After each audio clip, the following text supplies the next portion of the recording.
en estricto, no creemos en la verdad. Y acoto la idea. No creemos en la verdad si estamos hablando de la realidad humano-social, de la realidad humano-social. Es decir, si estamos hablando de los seres humanos. ¿Por qué? Porque por un lado, toda verdad inevitablemente se construirá y se constituirá en ley y en dogma de fe. De tal manera que estas verdades que se constituyen como leyes y luego pasan a ser dogmas de fe, dejan de ser miradas críticamente, dejan de ser leídas, dejan de ser interpretadas, y los sujetos simple y sencillamente se acomodan en la idea de esa verdad. En ese sentido, no hay posibilidad de que la diversidad humana pueda ser atrapada, pueda ser interpretada, pueda ser leída por ningún discurso. Lo que sí sucede, y lo vemos hoy, es que estas imágenes como verdades que al mismo tiempo se articulan a los ideales de un orden cultural hoy económico, mercantil, neoliberal, estos ideales se presentan como formas de medición y de determinación sobre aquello que no pueden leer, sobre aquello de lo cual no hablan, porque no está en su estructura, y sin embargo lo excluyen. Y justo nos colocamos en contra de eso. Por un lado, creemos que la idea de humanidad implica una diversidad inconmensurable, es decir, no podemos saber hasta dónde llega, no se agota. La diversidad de formas de ser humanidad es inagotable. Por lo tanto, no hay un discurso, un sentido de verdad, una ley que pueda contener esa inconmensurabilidad. Ya se me fue la palabra, perdón. Y por el otro lado, también cuando discutimos cómo es que se construye la imagen de la verdad, entonces nos damos cuenta que toda verdad ha sido construida como una convención, es decir, ha habido grupos de sujetos, ha habido discursos que en una relación de dominio pueden hacerse determinar como verdaderos y desde ahí someter la particularidad de los otros. Y entonces, toda verdad es una convención y ninguna verdad, ningún discurso puede abordar la diversidad humana. Ahí nos colocamos y desde ahí yo intento decir las ideas que a continuación voy a exponer. Voy a trabajar esta cuestión del diseño curricular, de la investigación y de la educación, en un diálogo a través de los conceptos, ¿no? Y voy a empezar con la idea de diseño curricular. Voy a trabajar ideas breves, porque si no esto podría llevarnos 3 o 4 horas de trabajo, más. Entonces son los puntos de partida, desde donde yo discuto esto que estoy proponiendo y que además forma parte de lo que, como ya lo comentó Frederick, yo desarrollo en trabajos de investigación en el Instituto Superior de Ciencias de la Educación del Estado de México, ¿no? Bien. La cuestión de lo curricular, y aquí recupero a uno de mis autores favoritos para discutir la cuestión de lo curricular, lo diría hace ya muchos años, lo comentaba Alfredo Furlan, un investigador de la UNAM. Furlan decía, el currículum llegó para quedarse y nos trajo muchos males. El problema es que estamos tan acostumbrados ya ahora, y estaba hablando en los 90 del siglo pasado, estamos tan acostumbrados a creer que en las escuelas debe de haber currículum, que entonces pareciera ser que por naturaleza el currículum debe de estar ahí. Y poco hacemos por preguntarnos, por indagar, por buscar, por investigar. ¿Cómo es que llega la idea de currículum a la escuela? ¿Y qué pasa cuando la idea de currículum llega a la escuela? ¿Qué implicaciones tiene? Entonces, yo hago este trabajo, ¿sí? Ustedes seguramente han discutido en alguna sesión, en algún seminario de su licenciatura y de los compañeros que están en la red, en los lugares en donde debaten estas cuestiones. Seguramente que han discutido cómo es que la idea de currículum es una idea que va a constituirse finalmente hacia principios del siglo pasado. ¿Sí? Incluso es muy interesante, fíjense, cómo, y lo comentábamos hace poco en un seminario que yo doy en la FES Aragón, que así se llama, diseño curricular. Comentábamos cómo el concepto de plan de estudios o programa de formación, que no es lo mismo, plan de estudios y programa de formación no son lo mismo, sin embargo tienen ciertas semejanzas. El concepto de plan de estudios es un concepto de mayor antigüedad, es más viejo que el concepto currículum. Estoy hablando estrictamente cuando la palabra va a ser usada en el espacio escolar, fundamentalmente en lo que vamos a llamar la educación institucionalizada, que es la educación, perdón, que se desarrolla en los ámbitos escolares, que a su vez son constituidos como instituciones de los proyectos de gobierno. Entonces, el concepto de plan de estudios es un concepto que ya se usaba en 1600, en 1700, en Alemania, en Europa. La palabra currículum, aunque aparentemente podríamos decir es más vieja, pero no articulada a los espacios escolares y menos a los espacios educativos.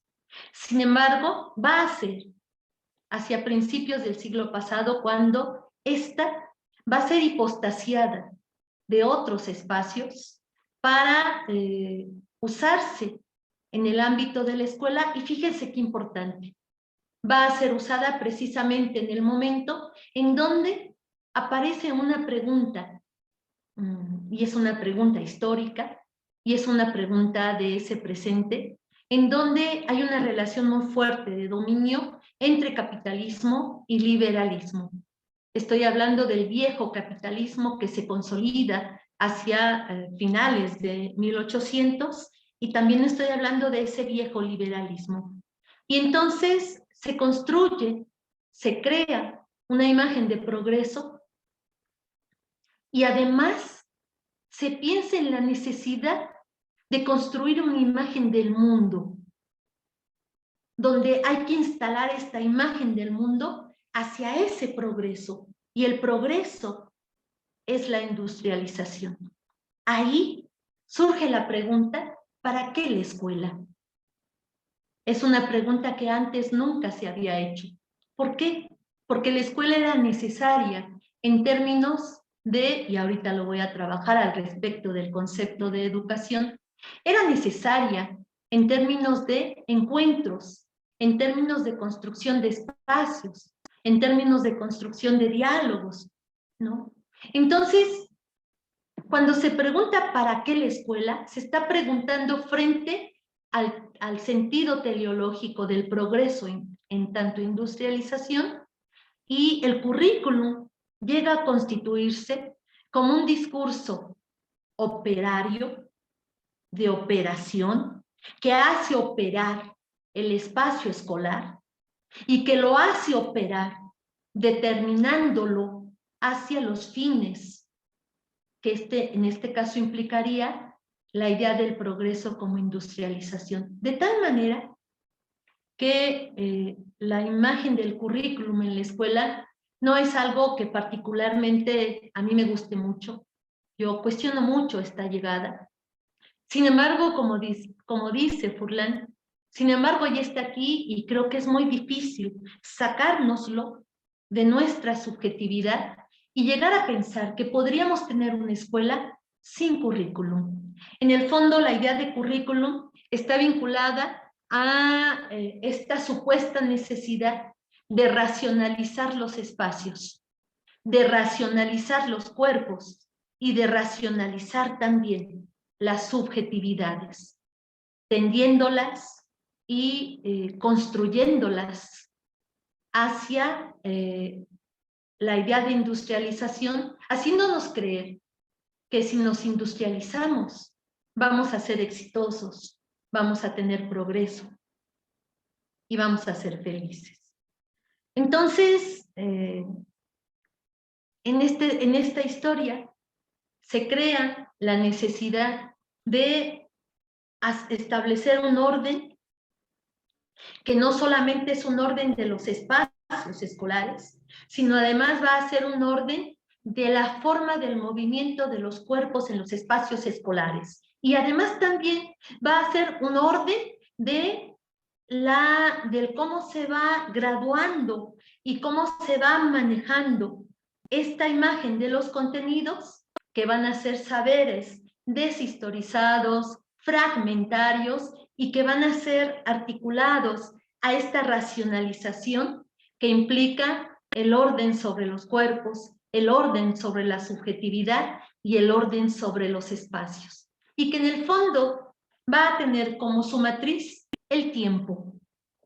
El tiempo. Si ustedes pueden colocar frente a ustedes lo que se llaman mapas curriculares, donde están los diferentes semestres, cuatrimestres, etcétera, de acuerdo a la organización que se haya hecho, es en el tiempo. Es interesante cómo en una hoja podemos mirar la imagen de tiempo y sabemos perfectamente a priori de los sujetos en qué momento, cómo, para qué y hacia dónde cada sujeto debe de cumplir con lo que ahí está ya determinado. Es impactante y esto es algo que discutíamos en los 90s del siglo pasado. Yo tengo una investigación que se llama Currículum y Teoría Crítica y yo discuto el currículum desde la Escuela Crítica de Frankfurt y entonces decimos es impactante cómo no nos damos cuenta que lo que el currículum llega a hacer a las escuelas es construir un orden que va a determinar las formas del movimiento de los sujetos en la relación con los espacios, en la relación con los contenidos y también frente al fin último que se espera de cada uno y además vamos a ser constantemente certificados y ahí usamos el concepto de evaluación, pero se usa como certificación para calificar y descalificar a quien no cumple con lo que está proyectado en los objetivos. Claro que aquí, al mismo tiempo, hay una articulación de toda esta tendencia de lo curricular con respecto a lo que también, eso ya pasó hacia los 70s del siglo pasado, particularmente en México, hacia lo que fue la llegada de la tecnología educativa y del cómo se construyen sobre todo la lógica de los objetivos de aprendizaje, y es esta lógica fragmentaria de objetivo general, particular, específico y actividades que son absorbidas por la racionalidad de lo curricular y en donde aún ahora, sin darnos cuenta, porque tampoco se reflexiona, seguimos en esta lógica de objetivos y seguimos planteando los objetivos desde una lógica conductual, haciendo aparecer como si se estuviera tratando de perspectivas críticas, pero en el fondo es conductual el asunto, porque de lo que se trata es de mostrar evidencias, pero en donde las evidencias de lo supuestamente aprendido ya están demarcadas y determinadas en la lógica curricular. Sin embargo, como decía en un principio, bueno, pues el currículum ya está en las escuelas, es como parte, diría Glassman, Raquel Glassman, ya es parte de la realidad escolar, incluso podríamos hablar de una realidad curricular, en un viejo libro de los 80s, de Glassman también. Entonces, tendríamos que reconocer e intentar no flexibilizar, que es una tendencia más actual de la lógica de lo curricular, no flexibilizar. Finalmente, en la supuesta flexibilización también hay una racionalización y hay un orden que se debe de cumplir y se debe de seguir. No, tendríamos que intentar humanizar y pedagogizar, es decir, leer pedagógicamente el orden de lo curricular para intentar introducir en esta racionalidad elementos que nos propongan abrirla un poco para poder meter en los saberes, para poder meter en las formas de relación entre los sujetos, para poder meter en la lógica del cómo se cronometra el tiempo, ciertos elementos que nos permitan romper con esa racionalidad y nos permitan, aún en el espacio de lo determinado por las lógicas curriculares, sin embargo, podernos mirar hasta cierto punto de otra manera. Y ahí yo propongo trabajar con esta postura que tiene un pedagogo norteamericano que es Henry Giraud. A mí, él inicia discutiendo, haciendo esta crítica a la lógica de lo curricular, y él piensa que es necesario reconocer, y este es un punto de partida, reconocer en la construcción de un diseño curricular, cuando menos tres cosas, piensa Giraud.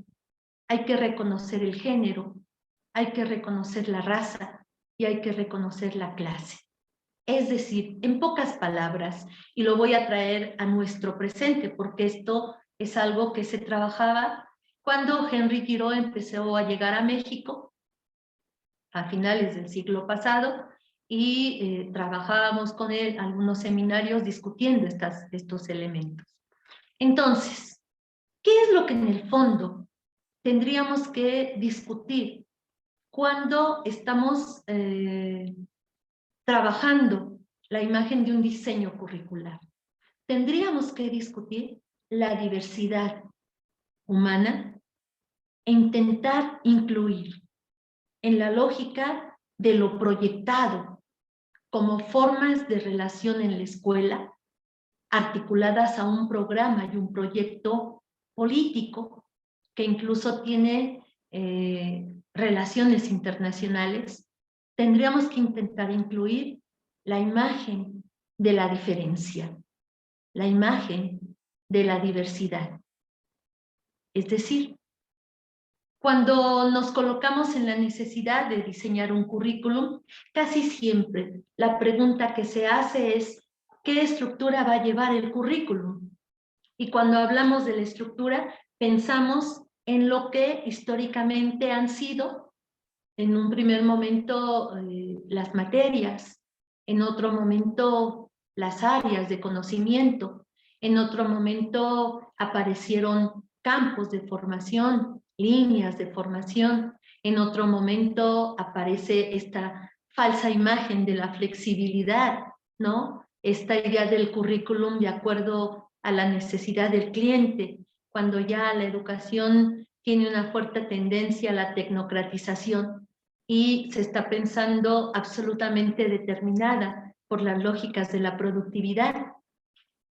Entonces, si nosotros pensamos en un diseño curricular, antes de decidir cuál va a ser la estructura que implicaría, más que pensar en una estructura, cuál va a ser el orden en el cual se van a presentar saberes, que tendrán que impactar la particularidad de los sujetos para que a su vez los sujetos pudieran reflexionarse, pudieran reconstruirse, intentando crear espacios de educación y de formación en contra de lógicas curriculares que se vacían, de las cuales incluso difícilmente podemos entrar una mínima argumentación y fundamentación del por qué se están presentando como se están presentando, y lo único que hacen es reproducir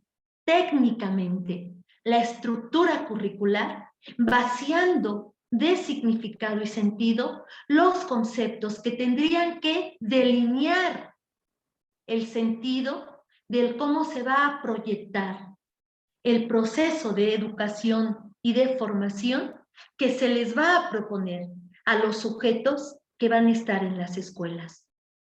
Ahí hay un cambio. ¿Cuál es el cambio? Cuando yo pienso en un currículum y lo pienso en su sentido de lo formal, así le llaman, y lo pienso en la dimensión del plan de estudios, ¿sí? Acuérdense que se ha hablado del currículum formal, del currículum vivido, del currículum oculto, incluso se ha hablado del currículum negado y otros adjetivos con respecto a la lógica de lo curricular. Bueno, cuando estamos proyectando el diseño curricular, más que pensar el orden de los saberes, más que pensar el espacio del tiempo y la determinación con respecto al supuesto fin, que sería el objetivo general que se está esperando de los sujetos que van a ingresar a estos estudios, habría que hacer primero 3 discusiones en la necesidad de desarrollar un diseño curricular. ¿Desde qué concepto de educación se va a proponer el espacio de formación para los sujetos? ¿Qué imagen de formación les vamos a proponer a los sujetos en el entendido que decir educación no significa decir formación? Y decir formación no implica decir educación. ¿Cuál es la relación epistémica con el saber que va a articularse como contenidos en cada uno de los diferentes momentos que los sujetos van a vivir en esta lógica de educación y formación en una escuela? Incluso en la historicidad del saber, ¿qué saberes van a ser privilegiados y por qué? ¿Qué saberes van a dominar y por qué? Y también, ¿qué saberes van a quedar excluidos y por qué?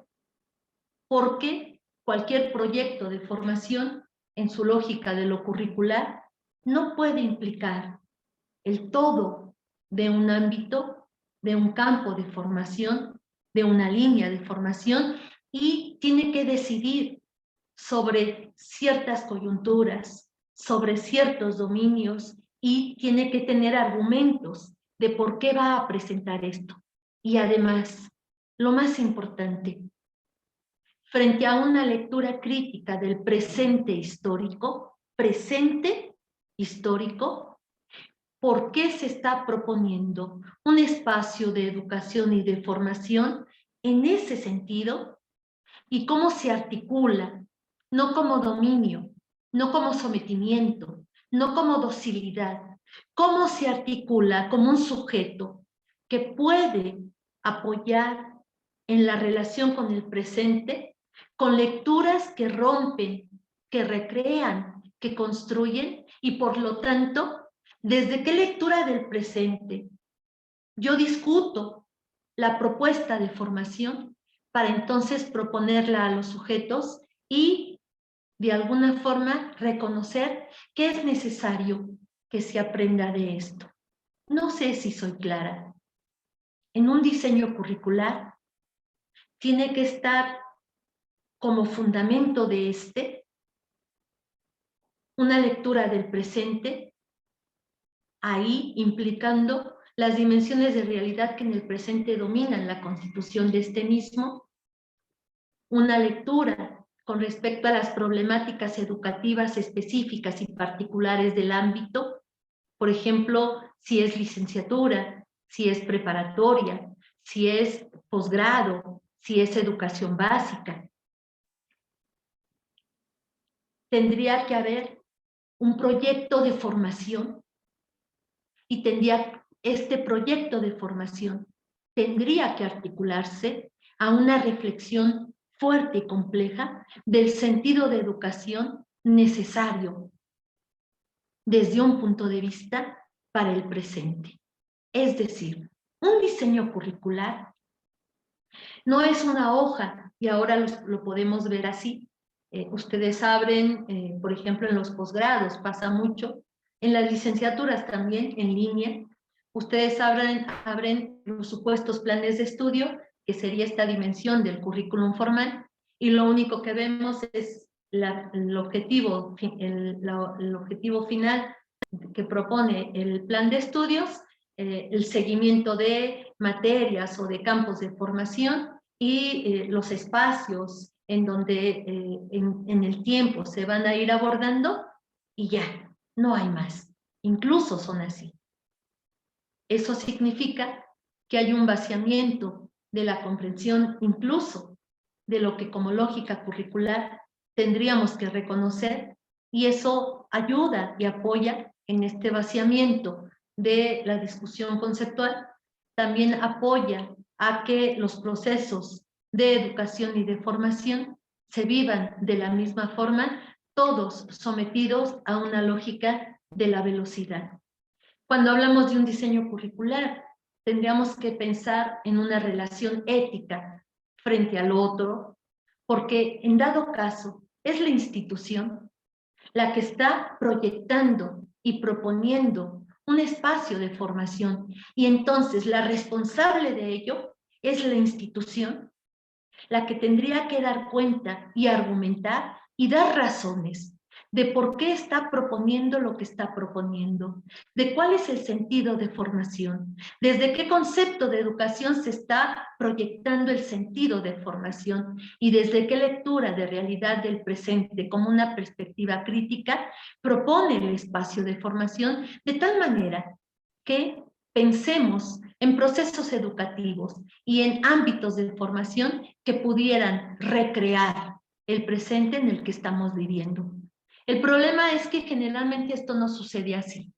Y generalmente lo que pasa es que se elaboran diseños curriculares sometidos a estructuras dadas, determinadas, y se reproducen sin reconocer el sentido de formación, sin reconocer el concepto de educación y sin reconocer el sentido de la lectura del presente y del cómo nos colocamos.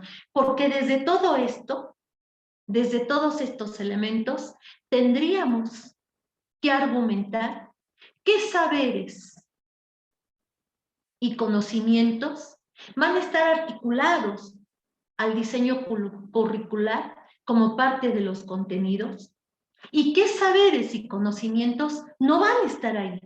Y tenemos que reconocer que no podemos poner todo y tenemos que argumentar por qué unos sí van a estar y por qué otros no.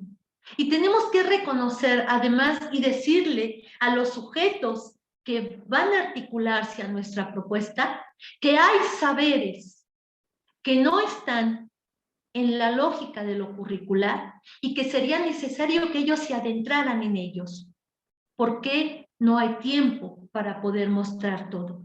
Sin embargo, tendríamos que explicitar esta delimitación de saberes, esta delimitación de conocimientos con base en la lectura de educación y la propuesta de formación. Pero eso tampoco pasa. Y de repente, yo lo he escuchado mucho, por ejemplo, en la UNAM, estudiantes que al egresar de las carreras se encuentran con autores, se encuentran con conceptos que nunca escucharon en la carrera y que pudieran ser coyunturales para su formación, pero nadie nunca se los presentó. Y entonces es triste, porque un saber, un autor, un libro que deja de ser discutido, que deja de ser debatido, va a ser un saber, un autor o un libro que van a ser olvidados, como si nunca hubieran existido. Igual que pasa con la lógica de lo curricular en las escuelas, la gente cree que el currículum siempre ha estado en la escuela. Estoy hablando sobre todo del siglo XXI, pero eso es falso. Hubo un tiempo histórico en donde la escuela no necesitó del currículum para poder estar presente. Ahí me quedo con la idea de lo curricular y ya empecé trabajando algunos elementos que se articulan al concepto de educación. En el caso del concepto de educación, intentando articular esta relación con la idea de investigación educativa, yo propondría no hablar de investigación educativa, sino yo propondría hablar de investigación de la educación, de la educación. Voy a trabajar de manera acotada para no llevarme demasiado tiempo. Y articulo con lo que he estado trabajando con respecto a la imagen de currículum y la idea de diseño curricular. Bien, en primer lugar, la educación desde una lectura crítica, y estoy leyendo, fundamentalmente articulo diferentes posturas.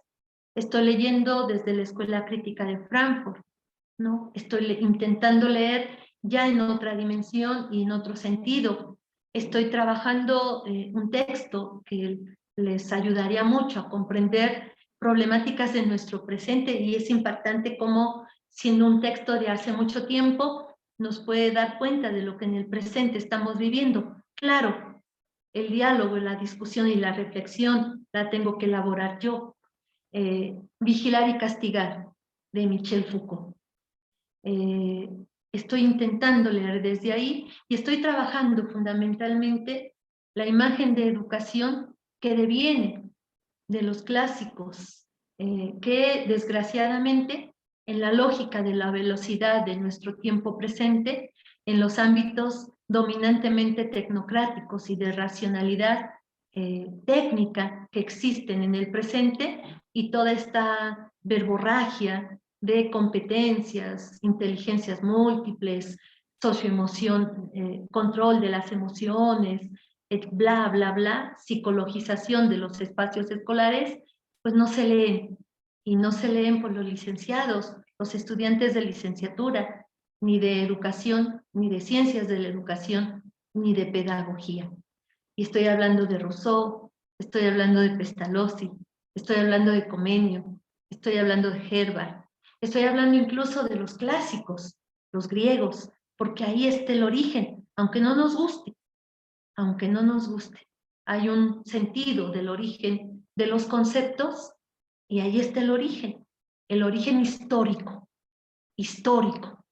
¿no? Y eso es muy importante decirlo así. Entonces, para discutir el concepto de educación, primero discuto lo que como educación hoy se discute. No sé si les ha pasado, sobre todo a partir de la pandemia.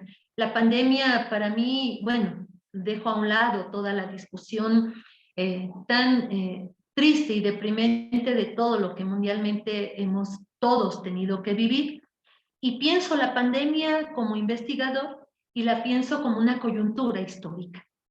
La pandemia como coyuntura histórica nos destapó nuestras miserias, podríamos decir, ¿no? Nuestros vacíos, nuestras inseguridades. Y entonces, bueno, es interesante cómo a partir de la pandemia y estas necesidades de la tecnología y todo este rollo, ¿no? Parece ser que si ya antes de la pandemia, si yo era una maestra que usaba proyector y cañón y computadora en el salón, entonces era una maestra actualizada. Aunque pusiera esquemas usando un proyector y lo único que hiciera fuera pues leer los esquemitas, y entonces uno dice, pues qué gran actualización, usar la tecnología para reproducir esquemas que cualquiera puede leer. Qué triste, ¿no les parece? solo leer los esquemitas. En realidad, a muchos maestros la tecnología les ayudaba a poner en el pizarrón pues sus acordeones. Y en realidad los esquemitas pues son como acordeones, porque cuando se les iba la luz, el maestro se quedaba callado y ya no podía hablar, porque pues no hay luz, no hay qué decir, no hay discurso, no hay lenguaje en la docencia, porque además ya no se usa la palabra maestro, ya no se usa la palabra docente. ¡Hoy es coach! ¡Qué asco! ¿No les parece? Entrenador. A eso se reduce hoy la educación pública en América Latina. Entrenadores, coach. El coaching, que es el entrenamiento, es entrenarnos para varias cosas. Primero, saber obedecer. Se vigila mucho en las escuelas que los estudiantes obedezcan. De hecho, hay estudiantes, yo creo que eso es injusto, hay estudiantes que no van a tener tarjeta de calificación, que ya no es una tarjeta, en algunos lugares sí, en otros no, porque tuvieron mala conducta. Y yo digo, bueno, una cosa es tener mala conducta y otra cosa es que saque 10 frente a los exámenes que le aplican. Tendríamos que separar eso, ¿no les parece? Pero no, como tuvo mala conducta, no le vamos a dar sus calificaciones, porque es malo. ¿Qué se valora hoy en las escuelas como educación? Sometimiento, obedecer. ¿Qué se valora? La reproducción de los procesos. ¿Qué se valora? Se valora el cuerpo dócil. ¿Para qué? Para la producción. Eso se valora. Oiga, pero usted está mal porque hablamos de que el alumno es el centro del aprendizaje y el alumno es el constructor de su propio conocimiento. Y entonces, ¿cómo es posible que diga eso cuando proponemos que el alumno construya su propio? Es falso. Apuesto, y a las pruebas me remito, cuando un alumno, y yo digo estudiante y no alumno, cuando un estudiante le propone a alguien un proceso distinto por el cual puede llegar a una reflexión que pudiera ser incluso con una mayor complejidad que lo que el maestro dice, el maestro no lo reconoce. No lo reconoce. En matemáticas, por ejemplo, los maestros califican procedimiento. Y además es impactante en México porque nos piden evidencias. Lo evidente es lo que se puede ver, lo que puede ser medido, lo que puede ser observado. Y eso es conductismo. Aunque hablen de Vygotsky, aunque hablen de Valón, aunque hablen de un sentido crítico, pero cuando uno les pregunta, ¿y qué es la crítica? Y hay vacío, no se sabe. ¿Se dan cuenta? Entonces, por un lado, discutimos la educación como rendimiento de cuentas. Discutimos la educación institucional como formas de administración reducidas a formas de administración del cuerpo y de la subjetividad. Discutimos el espacio de la educación sometido a normas y reglas que determinan el funcionamiento supuesto de los sujetos y los preparan en la lógica de la relación internacional para obedecer. Y discutimos la imagen de la educación como un hecho que tiene que ser investigado, observado, determinado, negándosele la posibilidad de ser considerado como un espacio creador de saberes, creador de conocimientos y además como un espacio aún, a pesar de todo esto, todavía privilegiado para el encuentro entre los sujetos, a pesar del director, a pesar del maestro, a pesar todavía privilegiado del encuentro entre los sujetos, donde puede acontecer, como dice Michel Foucault, la creación de lo humano como una estética. Es que Michel Foucault dice que cómo se reduce el arte al objeto, y no se discute el arte en términos de creación de humanidad, y en donde tendríamos que reconocer ahí, mirar ahí, la expresión, la viva expresión en la creación de lo humano, de algo que es arte. En ese sentido, me deslindo de todo esto. Yo no estoy de acuerdo con ello. Me opongo a un concepto de normalidad psicológicamente construido que nos hace creer que se ha podido leer la naturaleza humana para poder determinar a su vez y clasificar a los sujetos en edades y en conductas evidentes que los sujetos deben de presentar de acuerdo a la edad.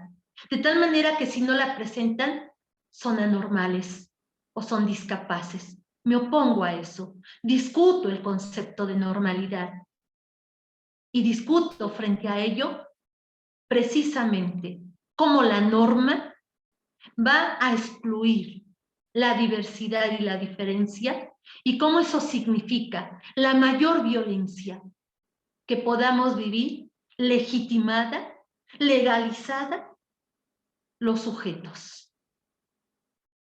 En ese sentido, me coloco frente a una educación hartamente compleja. ¿Cómo investigar una educación que no se circunscribe a la evidencia, que no se circunscribe a lo que está registrado en los exámenes, en los ensayos, sino que es una educación que día a día se va vivenciando y además se vivencia particularmente con respecto a cada sujeto y su relación histórica con el presente que está viviendo?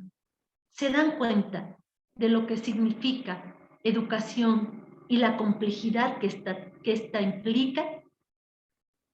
Pienso a la educación como un transfer, como un transferir. Cuando yo pienso a la educación como un transferir, estoy implicando el movimiento, un sujeto que se mueve en el tiempo histórico, un sujeto que parte, es decir, inicia un camino y al partir, al empezar a moverse en una relación histórica frente, con y para los otros, entonces se está implicando a la relación con el otro, está abriéndose a la posibilidad del espacio de lo público y además se está alimentando de la diversidad y se reconstruye estéticamente. Hay experiencia estética.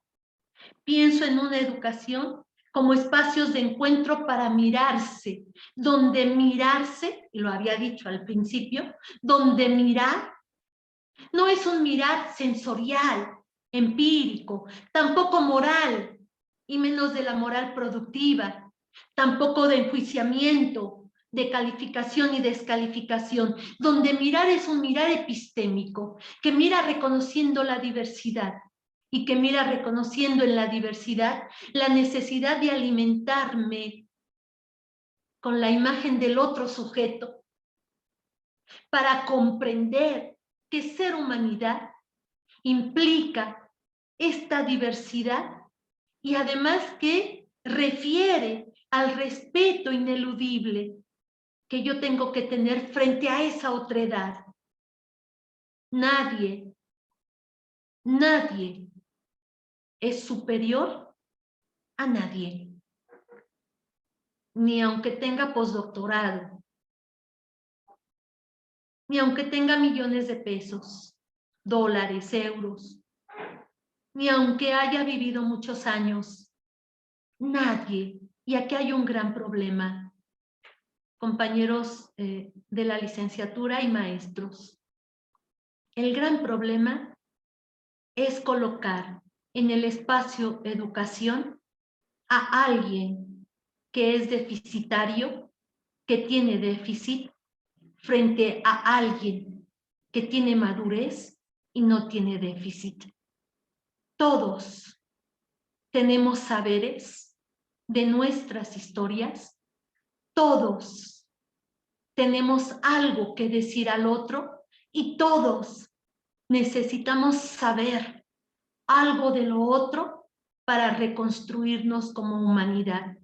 Y yo creo que la educación tendría que ser este espacio en donde los sujetos aprendiéramos de lo otro y eso nos permitiera construir el espacio público que significaría la ciudad y es regresar, sí, es un regresar, si ustedes quieren viejo, sí, viejo, es regresar a una educación que está pensando en la ciudad y en la ciudadanía y que está pensando en la necesidad de crear a través de la educación, demostrarle a los niños en la relación con el otro la necesidad de salvaguardar el espacio público para poder vivir con cierta tranquilidad frente a un mundo neoliberal que nos está carcomiendo los huesos y que nos está obligando a vivir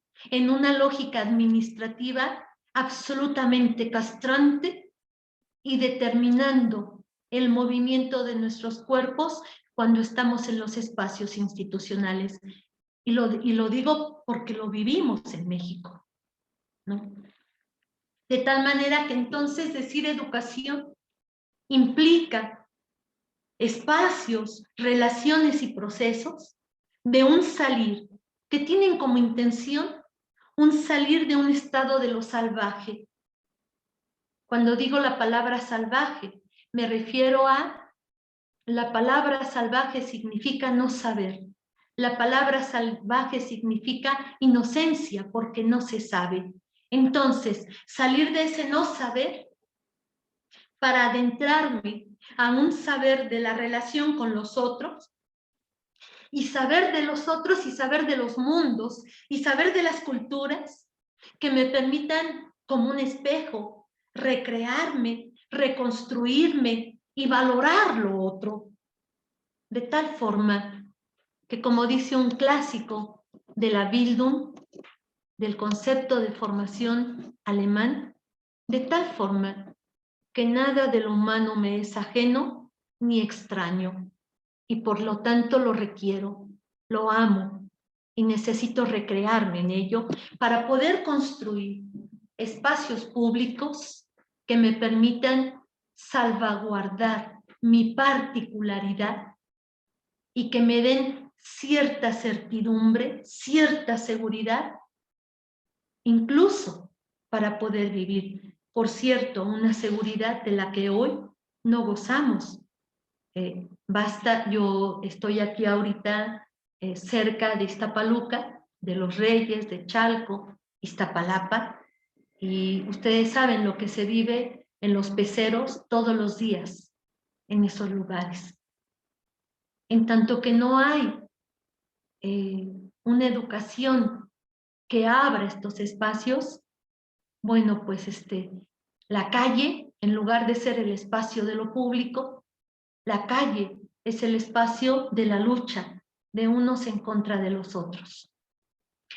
La educación no resuelve, porque esto no se resuelve así, pero podría apoyar para crear, cuando menos en la escuela, breves instantes, breves espacios, donde los sujetos podamos hablar de nosotros con nosotros, sin el temor de ser vigilados, sin el temor de ser castigados, sin el temor del tiempo, sin el temor de tener que entregar el informe, el programa, el plan, el examen, y podamos así aprender de nosotros y donde además los conocimientos, los saberes se articulen a los proyectos culturales como historia y no se fragmenten y nos permitan comprender de la relación del presente con el pasado en reconstrucción de nuestro propio presente.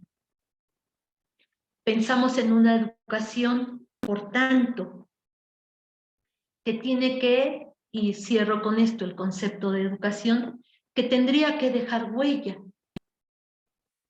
por los saberes, por los espacios vividos, por la confianza creada y por la posibilidad de la humanidad hasta en ese momento constituida.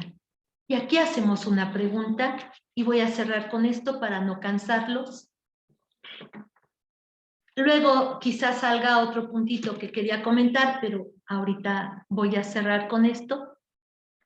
La pregunta es, ¿cómo investigar un espacio en donde lo que se está, fíjense, lo que se está creando, con quien nos tenemos que vincular, es con la humanidad? Son seres humanos. La investigación también ha sufrido la tendencia tecnocrática. La gente cree que investigar significa hacer entrevistas, juntar datos, y después nadie sabe cómo interpretar los datos, pero ya se juntan datos y se dice, ah, mira, este sujeto habló bonito, y generalmente se interpreta desde la moral de la época. Hoy la moral dominante en nuestra época es la moral del mercado, del consumo. Es el éxito en términos, se reconoce que alguien ha tenido éxito, por ejemplo, cuando logra tener un grado escolar, ¿no? La gente sube sus fotos con sus títulos de licenciatura, presumiendo. Yo les pregunto luego a los estudiantes, no solamente de la licenciatura, sino también de la maestría y el doctorado donde trabajo. Oye, y de todo lo que tuviste que leer en los 2 años o 4 años de estudio, ¿qué porcentaje leíste en serio? No solo pasaste los ojos por las hojas, sino que interpretaste, comprendiste, te comprendiste y te reconstruiste. Y bueno, los porcentajes son muy tristes. Y la gente pone que le costó mucho trabajo, que fue mucho sacrificio. Yo creo que es falso, pero es la época. Es una época del vacío. Nietzsche ya lo había pronosticado. Vivimos una época de sociedades hedonistas, altamente hedonistas, narcisistas, individualistas, negadas al fracaso, negadas al error, ¿no? Y separados y siempre compitiendo en contra de los otros. Y ahí están las redes sociales, el espacio de la competencia, ¿no? La idea de investigación no se ha librado de esta lógica, y cuando hablamos de investigación la gente escucha aplicar entrevistas, la gente escucha seguir un esquema, ¿no? Introducción, problema, hipótesis, objetivos, metodología, marco teórico, marco conceptual, bla, bla, bla, y nunca se preguntan qué significa investigar. Fíjense qué bonito. Investigar significa buscar. Buscar. ¿Qué busco? Yo me coloco en la investigación de la educación, y cuando hablo de la investigación de la educación, me coloco en la necesidad de intentar comprender, como dice Gastón Bachelard, intentar acercarme. Nunca voy a tener la verdad de lo que sucedió ahí, nunca. Intentar acercarme, intentar rodear, intentar mirar el horizonte de lo que como humanidad nos estamos constituyendo. Es decir, estoy hablando de la investigación en humanidades. No estoy hablando de la investigación llamada falsamente perfecta o dura de las supuestas ciencias naturales. No estoy, obviamente me deslindo de la idea cientificista sobre la investigación. La ciencia moderna positivista, esa que se consolidó a finales de 1800, no puede leer lo humano. ¿Por qué? Porque lo humano no es lógico desde la formalidad de la lógica formal. no es objetual, no se puede ver y no puede ser pasado a número, aunque los maestros todo el tiempo engañamos a los estudiantes cuando les ponemos una calificación, porque nunca la calificación podrá dar cuenta de lo que en las cabezas está pasando de los estudiantes. Jamás. Siempre engañamos con las calificaciones. Entonces, estoy hablando de la investigación en humanidades y estoy discutiendo y tengo como objeto de investigación lo humano en el espacio de la educación, es decir, en el espacio donde de lo que se trata es de comprender los procesos de reconstrucción, recreación de lo humano en el reconocimiento de la diversidad y el aprender a construir relaciones éticas y políticas con los otros para la construcción del espacio público. De eso estoy hablando, de esa educación y de ese ámbito de investigación. En ese sentido, ¿cómo leer esto que si nosotros lo tomamos como cuando estamos en la playa, agarramos un puño de arena y cuando abrimos la mano, la arena junto con el agua se nos va? Así es lo humano, se nos escapa. Es difícil de decir, como lo pedagógico, también es difícil de decir. Por eso hay muchas personas que creen que lo pedagógico son técnicas para enseñar y aprender, que lo pedagógico son los procedimientos. Es difícil de decir, porque no es evidente. Ahí, entonces, aludo a la investigación como una búsqueda. ¿Qué busco?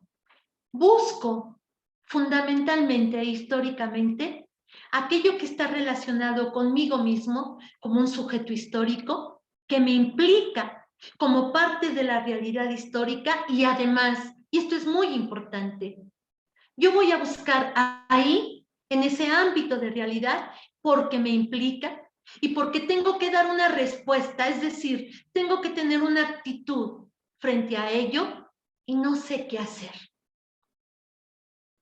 Entonces necesito investigar.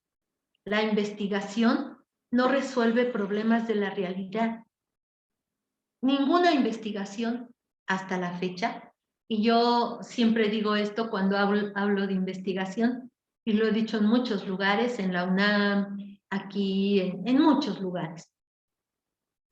Ninguna investigación del más grande y renombrado investigador que ustedes me quieran decir en este momento, del ISUE, de UPN, del DIE, bla, bla, bla, ninguna investigación ha logrado resolver ni los problemas de evaluación, ni los problemas de lectura, ni la enseñanza de las matemáticas, ni...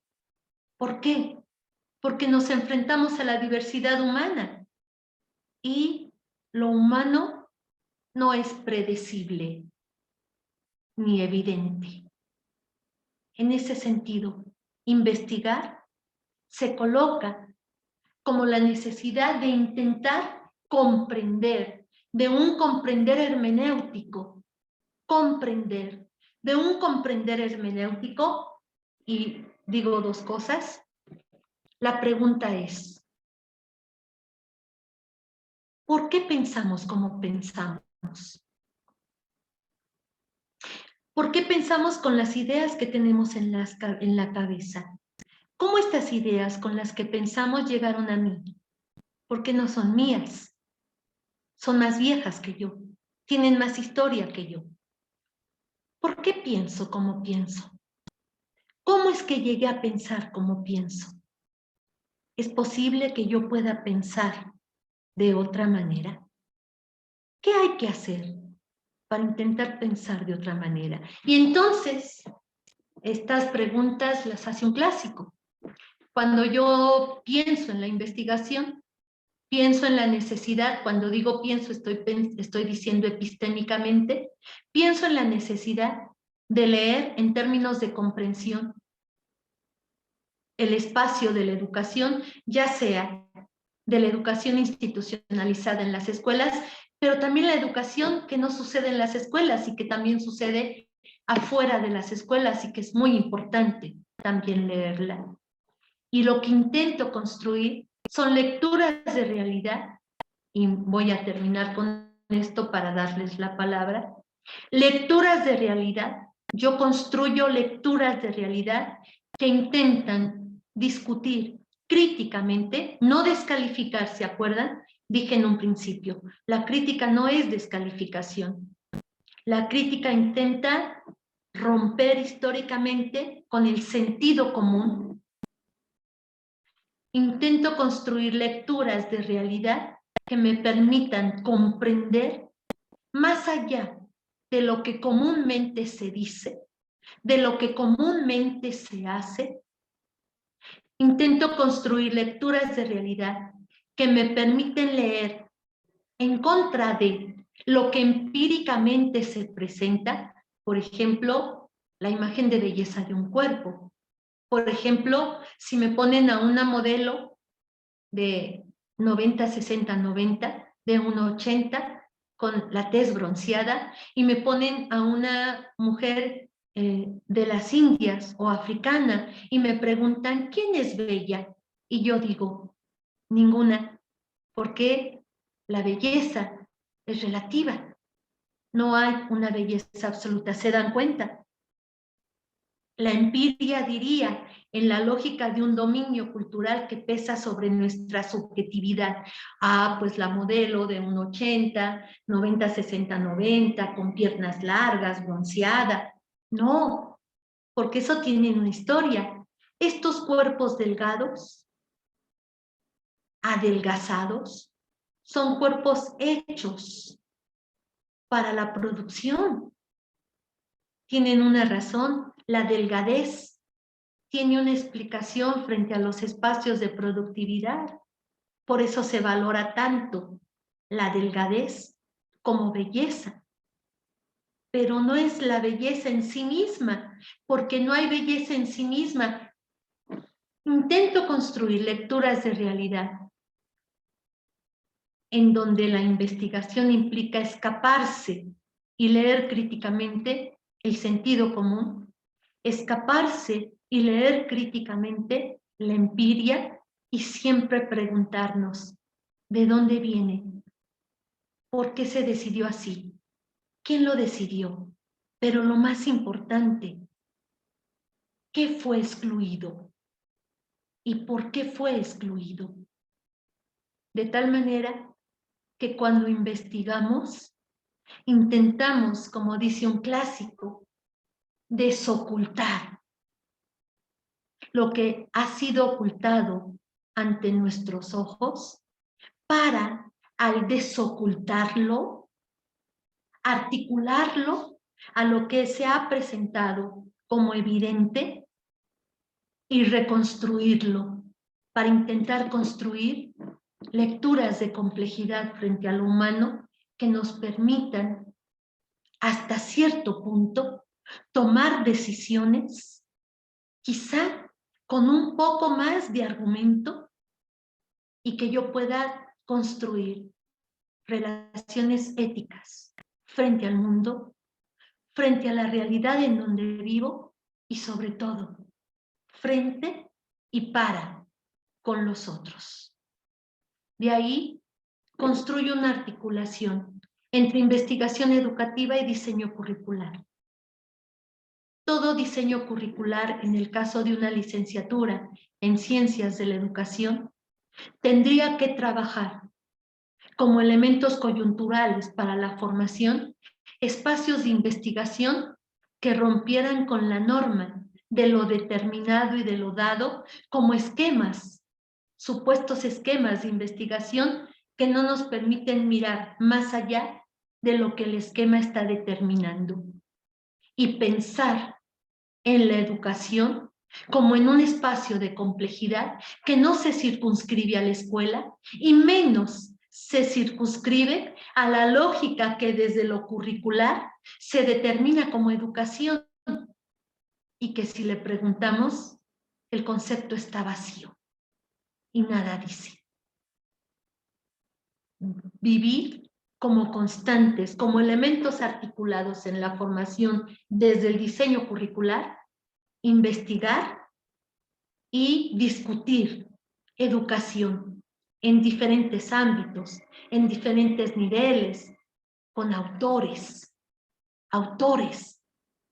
Y decimos autor porque son los que han creado la discusión y tienen autoridad históricamente. ¿Se dan cuenta? El problema es que si seguimos apostando por esta falsa imagen bondadosa de los discursos socioemocionales, en donde lo que se trata es ser felices para poder progresar, ¿no?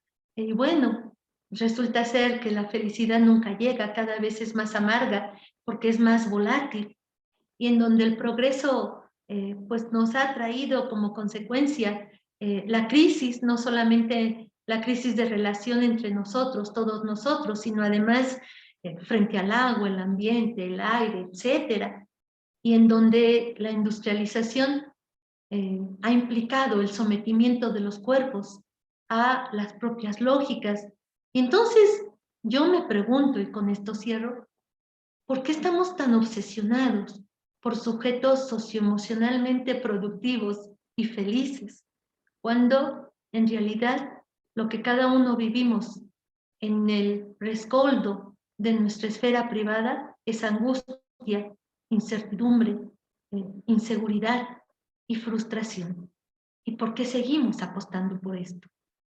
Y estamos construyendo y apoyando a crear humanidades frustradas, porque nunca van a tener el ideal cultural que se nos está presentando.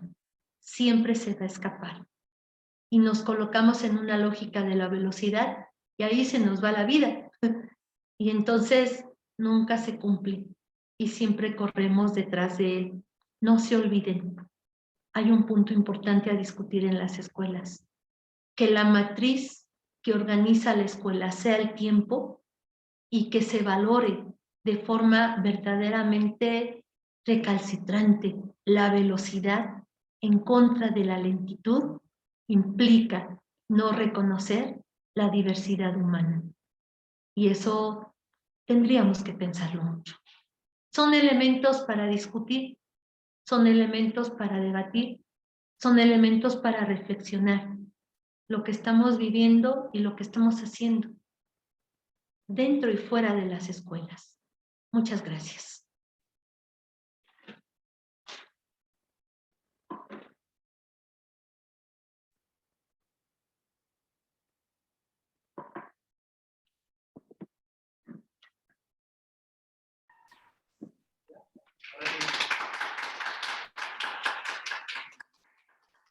Bien, ¿está prendido?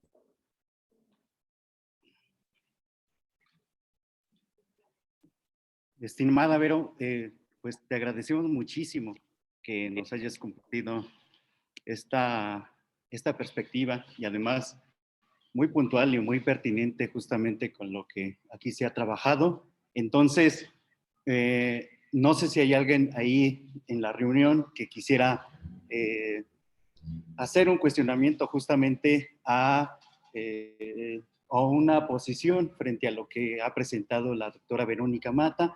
Aquí también están muy deseosos de participar porque, bueno, creo que es importante lo que has dicho. Por ahí notaba que el compañero Kevin estaba muy deseoso de participar. Entonces, antes de pasar con él, pudiéramos darle la palabra a las personas que están aquí en el Zoom.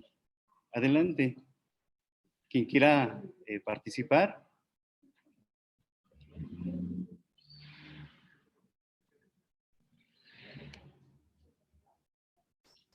Y que quiera tomar la palabra, adelante.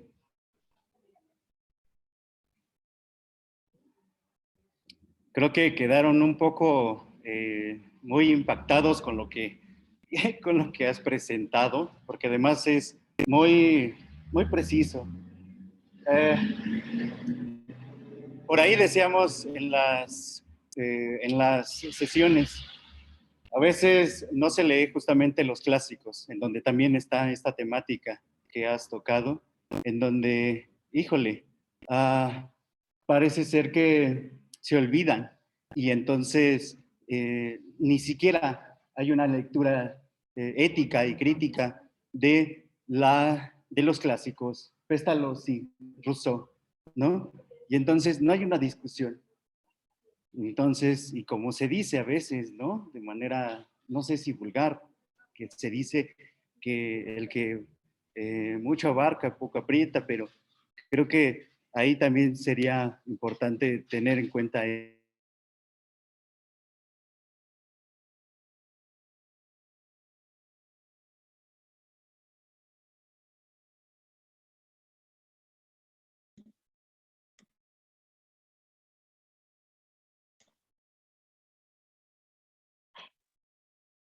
¿Ya se Escucha. fueron? ¿Sí me escuchan? Es que te fuiste, Frederic. Sí. Bueno, no sé si de parte de los compañeros que están ahí en el espacio donde tú estás, Frederic, tuvieran alguna duda. Hay una mano levantada de Omar. No sé si le podemos dar la mano, la palabra a Omar. Sí, Frederic, le doy la palabra.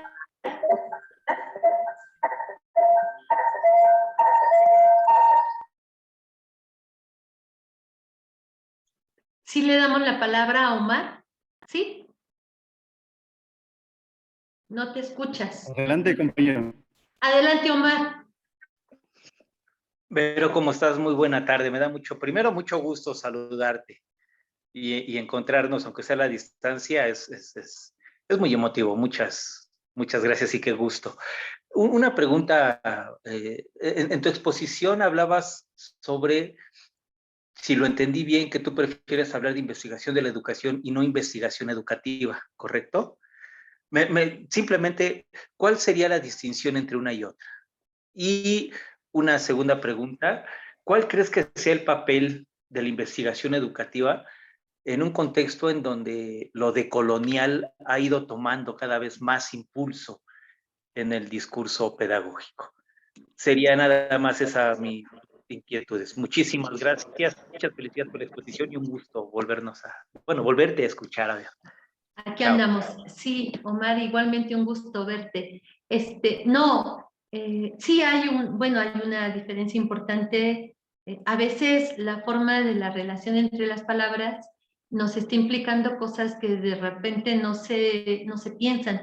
Cuando tú dices investigación educativa, estás implicando que desde los discursos de la educación han devenido procesos educativos, procesos de investigación que a su vez aparentemente tendrían que reconocer la particularidad de lo educativo en la forma de cómo la frase se está implicando. En ese sentido, nosotros, bueno, incluso desde acá, desde el ISEM, pensamos, porque es una discusión, la maestría que se ofrece aquí en el ISEM es maestría en investigación de la educación. Justo por eso, porque se reconoce que por un lado hay una cierta particularidad, no cierta, muy compleja, del sentido de lo que significa decir educación. Pero también es cierto que los procesos de investigación que generalmente y en un dominio muy fuerte sobre la educación no devienen de la educación. Es decir, voy a ponerlo así, un sujeto puede no saber de educación y usa, por ejemplo, investigación-acción o usa ¿cómo se llama? Se me fue la palabra, que hace el DIE, etnografía. Y usa la etnografía preguntando sobre educación. Fíjate qué interesante. No sabe nada de educación, pero usa las herramientas de la etnografía para preguntar por educación, pero no sabe de educación. No es pedagogo, no es educador, vamos a suponer que es historiador, o es sociólogo, o es economista. pero no sabe de educación, no ha leído autores de educación, no ha reflexionado la educación. Sin embargo, hay una determinación de los procedimientos de investigación sobre la educación. Entonces, cuando hablamos de investigación de la educación, está implicando en una relación de similitud en términos de equilibrio, buscar la particularidad de las formas de investigar que den cuenta de cierta lectura de la idea de educación, donde te obligas a trabajar y a formarte en el ámbito de la educación.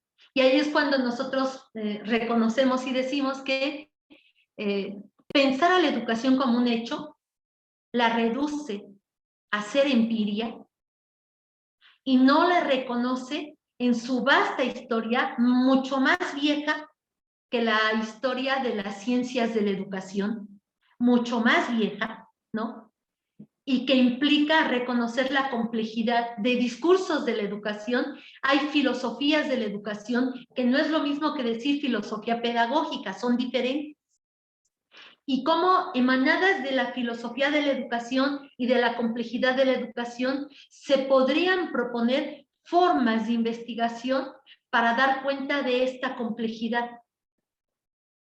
Pero eso no se hace cuando tú dices investigación de la educación. La circunscribes, la desarticulas y la fragmentas en el sentido epistémico. Por eso digo investigación de la educación y no digo investigación educativa, ¿no? Es un poco la discusión que se tenía hace mucho tiempo y se lo debemos a María Montessori. A mí María Montessori, aunque la hayan puesto muy linda en una serie de Netflix, no me cae muy bien, ¿no? Porque es María Montessori la que usa el concepto de psicología pedagógica.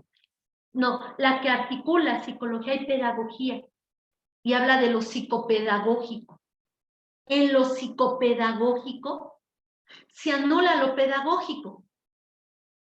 Se queda la psicología aplicada sobre procesos educativos evidentes, además. Pero ahí está anulado lo pedagógico. Lo pedagógico no está presente.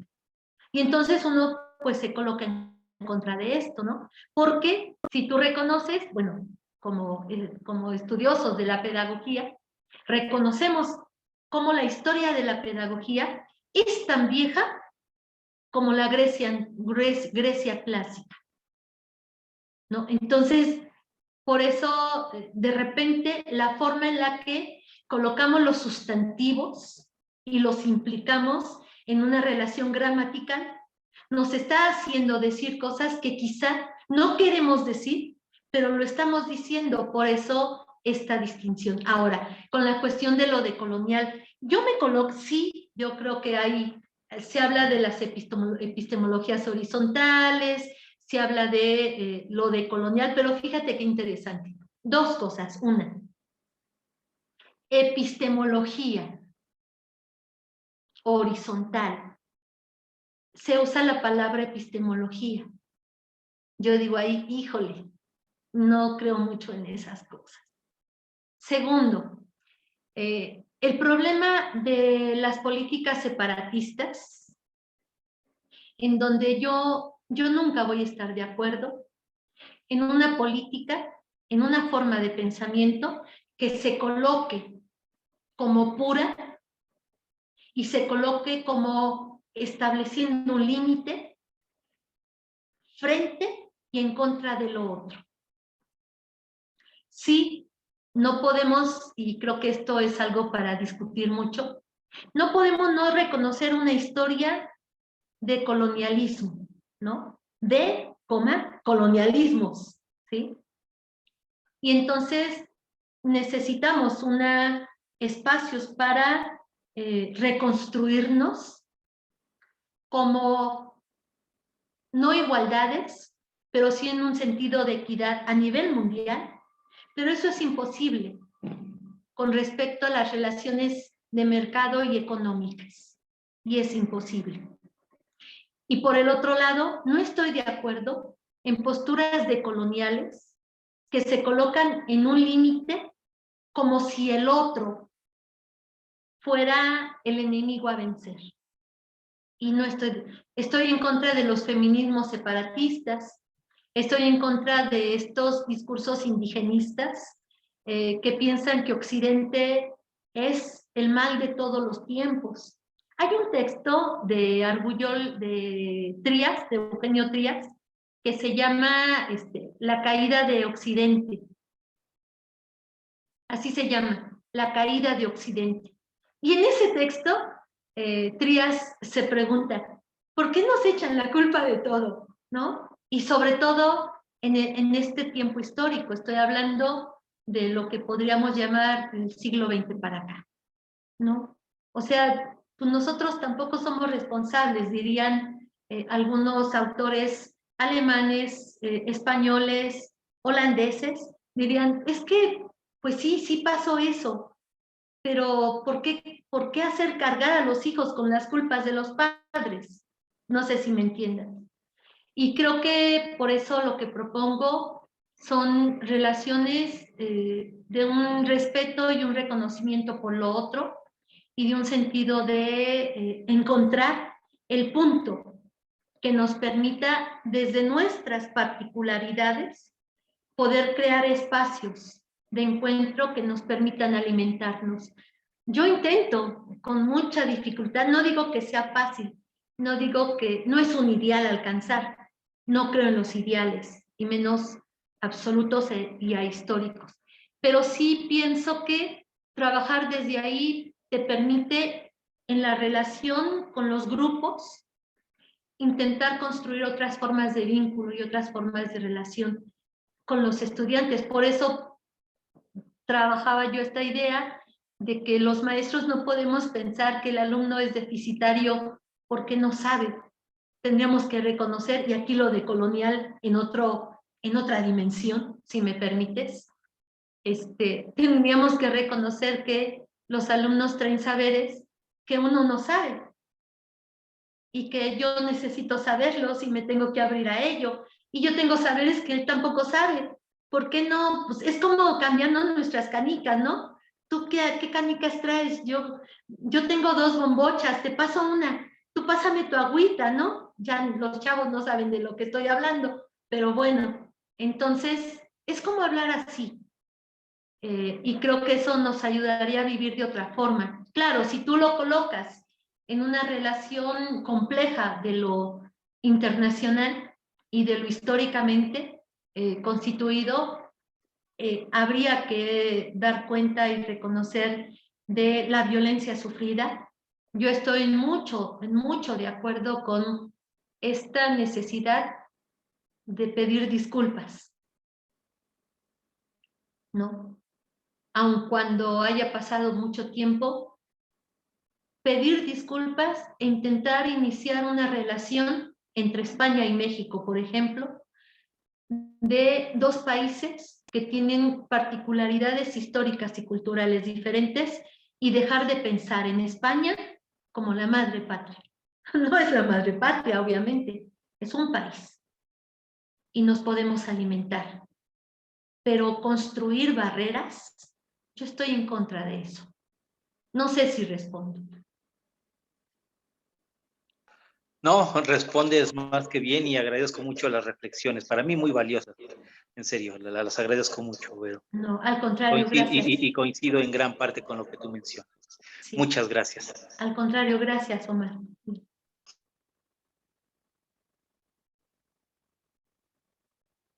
Frederick, no sé si haya algo más. Sí, compañeros.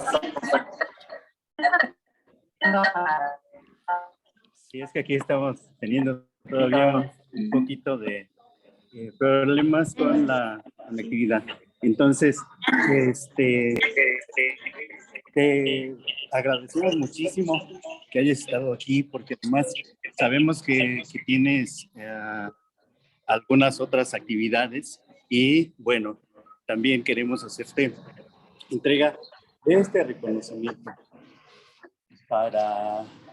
por habernos acompañado, y dice: El Centro Universitario José Revueltas otorga el presente reconocimiento a la doctora Verónica Mata, impartir la conferencia magistral, investigación educativa o, ya hemos visto, de la educación, por impartir y además realizada el 17 de junio en la modalidad online para nuestra comunidad académica. Nezahualcóyotl, Estado de México, a 17 de junio de 2022.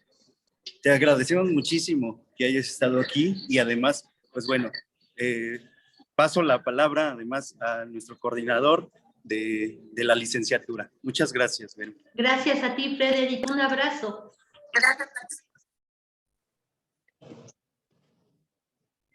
¿Qué tal, maestra? Mucho gusto. Hola, muy bien. mucho gusto. Muy interesante la plática. A nombre del director Salvador Jiménez Urgente, pero nos pide que le demos el mensaje, que esperemos en otro momento nos podamos volver a Sí. conectar, a comunicar, para hacer algún seguimiento de estas categorías que comenta, que en lo personal me parecieron muy interesantes. Creo que en otro momento, ya con esa especificidad de los compañeros están también haciendo notas y acá en la sala estamos platicando, que en otro momento le demos continuidad a esto. Entonces, pues muchas gracias, muy interesante todo lo que nos comenta y pues el que nos acaba de impartir. Gracias a todos los que nos acompañaron, a los que están en línea también. Sí, tenemos sí. el video ahí. Muchas gracias, sí. El video se los haremos llegar, vamos a tratar de compactarlo. Hubo varios problemas técnicos por acá de este lado, pero el video pues, va a estar completo, de corrido. Entonces también se los hacemos llegar una vez que ya tengamos ahí una pequeña edición, poniendo el título, algunas, el logo de la universidad, el nombre de la conferencia, para que puedan ustedes también volverlo a repasar. Vale la pena. Con nuestros alumnos lo vamos a estar también revisando una y otra vez. Gracias, doctor, que esté muy bien. Hasta luego.